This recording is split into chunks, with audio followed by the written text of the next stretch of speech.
ஆபரண தங்கத்தின் விலை சவரனுக்கு 1280 ரூபாய் சரிவு. சென்னையில் ஒரு சவரன் 67,200 ரூபாய்க்கு விற்பனை.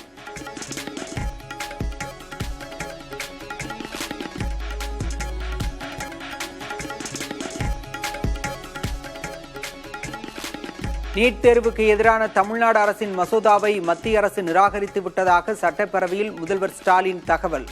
வரும் 9ஆம் தேதி சட்டமன்ற அனைத்துக் கட்சி கூட்டம் நடத்தப்படும் எனவும் அறிவிப்பு.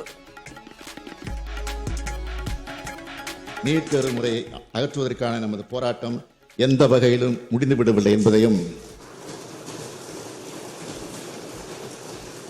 மேலும் இது தொடர்பாக அனைத்து சட்டமன்ற கட்சித் தலைவர்களிடமும் ஒரு கலந்தாலோசனை கூட்டம் வரும் 9ஆம் தேதி அன்று மாலை தலைமைச் செயலகத்தில் நடத்தப்பட உள்ளது.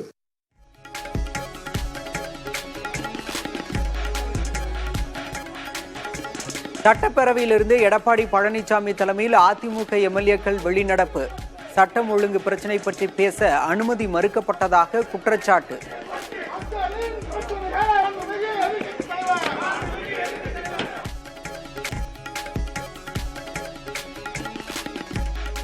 சென்னையில் எம்புரான் திரைப்பட தயாரிப்பாளருக்கு சொந்தமான கோகுலம் சிட்பண்ட் நிறுவனத்தில் அமலாக்கத்துறை சோதனை.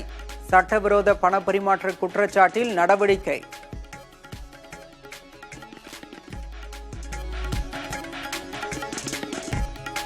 டாஸ்மாகில் அமலாக்கத்துறை நடத்திய சோதனைக்கு எதிரான வழக்கை வேறு மாநிலத்திற்கு மாற்ற வேண்டும்.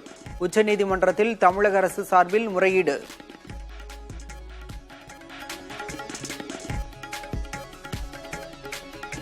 சேலம் பெரியார் பல்கலைக்கழக துணைவேந்தர் ஜெகநாதன் மீதான வழக்கை ரத்து செய்ய முடியாது. மனுவை தள்ளுபடி செய்து சென்னை உயர்நீதிமன்றம் உத்தரவு.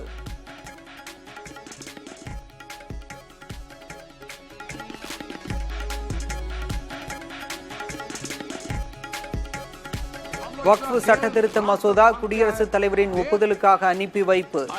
மக்களவையை தொடர்ந்து மாநிலங்களவையிலும் நிறைவேறியதை அடுத்து மத்திய அரசு நடவடிக்கை.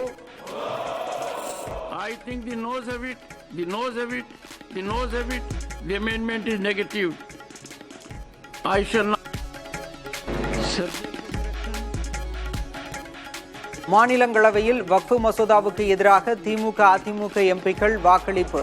பாமகவின் அன்புமணி ராமதாஸ் புறக்கணிப்பு, ஜி.கே. வாசன் ஆதரவு. நோஸ் 95.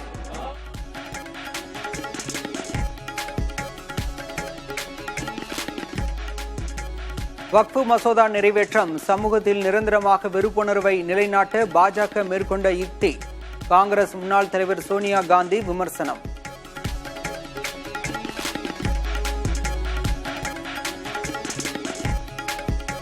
வக்ஃப் மசோதா நிறைவேற்றம் ஏழை இஸ்லாமியர்களுக்கு பலன் தருவதுடன் வெளிப்படையான நிர்வாகத்திற்கும் வழிவகுக்கும். பிரதமர் நரேந்திர மோடி எக்ஸ் தளத்தில் பதிவு.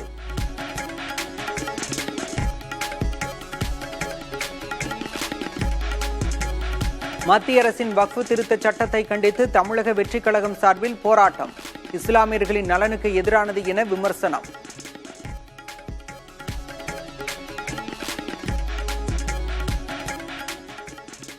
சேலம் மாவட்டம் ஓமலூர் அருகே வாடகைக்கு வீடு எடுத்து சட்டவிரோதமாக கருக்கலைப்பு செய்த கும்பல் தப்பி ஓட்டம். 100க்கும் மேற்பட்ட கர்ப்பிணிகளுக்கு கருவின் பாலினத்தை அறிந்து கருக்கலைப்பு செய்தது அம்பலம்.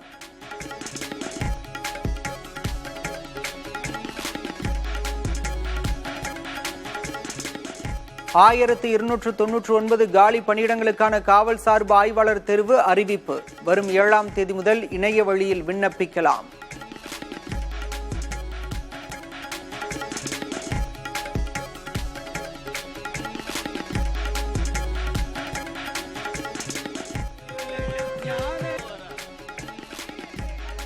கோவை மருதமலை சுப்பிரமணிய சுவாமி கோயிலில் குடமுழுக்கு விழா கோலாகலம். ராமநாதபுரம் உத்தரகோசமங்கை சிவன் கோயிலிலும் குடமுழுக்கு விழாவில் திரளான பக்தர்கள் பங்கேற்பு.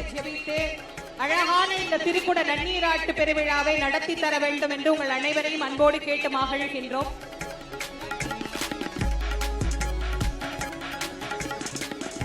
நெல்லை மாவட்டம் சேர்வலாறு அணைக்கு செல்லும் வழியில் சிறுத்தை நடமாட்டம். பொதுமக்கள் கவனமுடன் செல்ல வனத்துறை அறிவுறுத்தல்.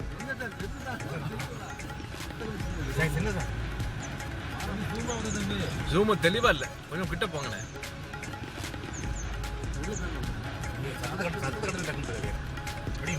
ரோட்லயே நடந்து போது பாருங்களா.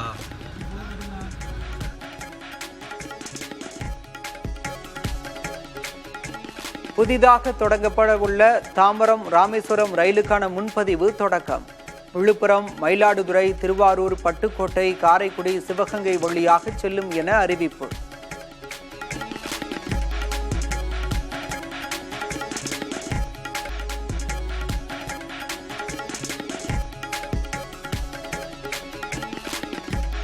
டிரம்பின் வரி விதிப்பு நடவடிக்கைகளால் பொருளாதாரம் மந்தமடையும் என அச்சம். அமெரிக்க பங்குச் சந்தைகளில் 5 ஆண்டுகளில் இல்லாத வீழ்ச்சி. முதலீட்டாளர் பங்கு மதிப்பு 2.4 டிரில்லியன் கோடி டாலர் சரிவு.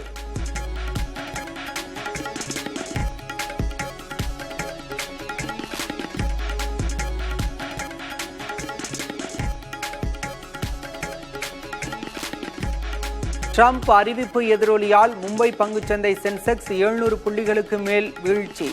தகவல் தொழில்நுட்பத்துறை பங்குகள் விலை 2% சரிவு.